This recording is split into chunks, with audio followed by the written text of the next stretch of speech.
And the reality is that when there's no organization or when there's no program for the unemployed, what you end up with is a very stark division between them, where the unemployed, the unemployed are fighting for jobs, and so are the workers, but they blame each other for the problem. The unemployed are lazy, and the ones who are working, I don't know, they're, I don't know, whatever it is, there's a division between them, there's no question about it. Working people have a problem as soon as people start, coming into their place of work because they see their replacements, so they can even be against hiring because of that. This is a way of addressing that. We need to unite the homeless and the unemployed with the working class and realize that they are the same class and they have the same interests. And that's part of what this, I guess, is trying to address.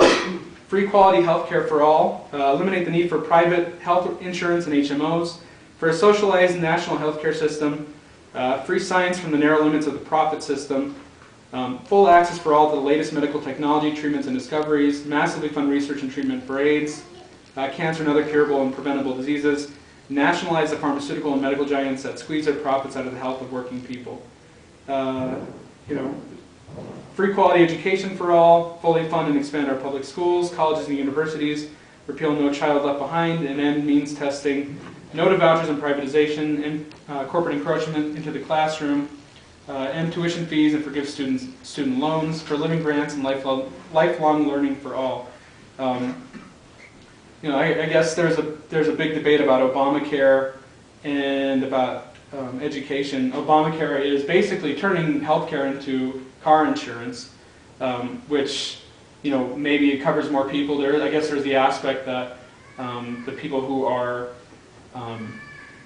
unable to get any kind of health insurance because of pre-existing conditions, they would be able to get something. But the truth is, ultimately, it doesn't cover. It's going to hurt working people more than anything, and it ends up being a subsidy to the healthcare industry. This is about opposing that. We do fight for single payer as a beginning to really fully socialized healthcare. As far as education goes, I don't know if you've heard some of these crazy Tea Partiers talking about ending the Department of Education. There was a time in United States society when they had no public education, and it was one of the basic reforms that we actually won was to be able to go to school instead of just being taught at home. But I think it would increase illiteracy beyond what it is now, which is hard to imagine.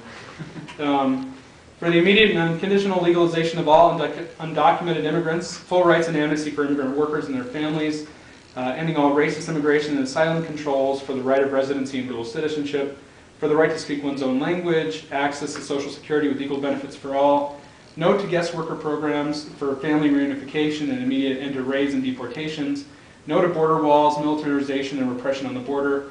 For the unity of the working class, the labor movement must be at the forefront of the struggle to improve conditions for all workers. Now, this is an extremely important one, I think, because immigrant workers make up not just an oppressed section of society, but they actually make up, to a large extent, the working class itself. A lot of some of the most fundamental industry that happens in this country at this point happens by immigrants. So the idea that they want immigrants to not be able to come to the United States, in reality, this is a way of keeping some of their basic industrial workers at some of the worst wages you can imagine, because they're not legally supposed to be here, quote unquote. Outlaw all forms of discrimination, equal rights for all. I'll just go ahead and skip through some of these. Action to protect the environment and jobs, nationalization of the commanding heights of the economy, the major banks and corporations, and we're for socialist internationalism. I'll just go over that one because it seems kind of extreme. End NAFTA, CAFTA, and pull out of the WTO and other bankers' deals that are the tools of imperialist exploitation. No to the Free Trade for the Americas Act. Abolish the World Bank and International Monetary Fund and write off debts imposed by Wall Street and imperialism. For international economic cooperation based on the interests of working people, not a handful of multinationals. No to war on working people at home and abroad. Cut the military budget. No to militarism and imperialism in the Middle East and around the world. Withdraw all troops from Iraq and Afghanistan now, in the embargo on Cuba. Hands Off Latin America, Unite with Canadian and Latin American Workers in a Socialist Federation of the Americas as part of a World Socialist Federation. I wanted to point that out. And basically, the idea is there's some very specific things that working people have faced based on globalization that have fed into all kinds of extreme chauvinism and nationalism. I remember when NAFTA went through, there was no left voice almost that opposed it. It was, when it first went through, it was almost, within the United States at least, what I heard was purely from the right about people taking their jobs. And to an extent, it's actually, we need to understand where it comes from and that it's not entirely, it's not entirely false. In reality, the capitalists use all of us to divide us against each other, to make us squabble over the jobs that they create, not based on the jobs that humanity needs, which is jobs, obviously everyone needs a job because we all need things. So this is within the narrow confines of capitalism. So this is, based on globalization, we really have to oppose these things. And this is a way, I think, of reaching out to working people, bringing them toward, global socialism, which is, I think, again, based on permanent revolution, and what I view as Leninism is the only way that socialism is ever going to be achieved. So I guess I'll leave it at that and see what people think. Oh.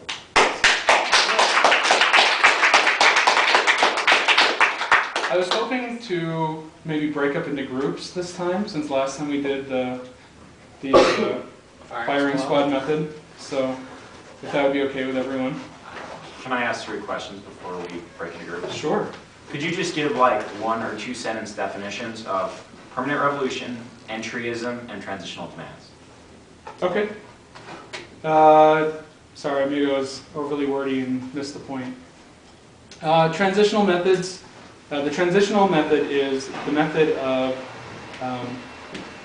putting out transitional demands to try and breach the gap from where workers are and fighting for reforms to where workers need to be fighting for revolution. Entrism is, well, entrism can mean a lot of things. Entrism in general just means entering a broader party. For us, it means fighting for revolution where the masses are at, going into the mass organizations of working people, whether it's parties, unions, whatever, where people are at, and trying to bring a socialist Marxist perspective. And what was the last one? Permanent revolution. Permanent revolution is the idea that the democratic revolution cannot be achieved without socialism also being achieved, or I guess the socialist revolution beginning.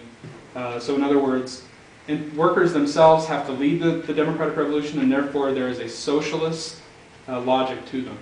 So, to the demands and the things that actually occur there. Could you also just give a quick definition of democratic revolution? Okay. Democratic revolution is basically the idea, I guess it's the idea that we first have to break from feudalism.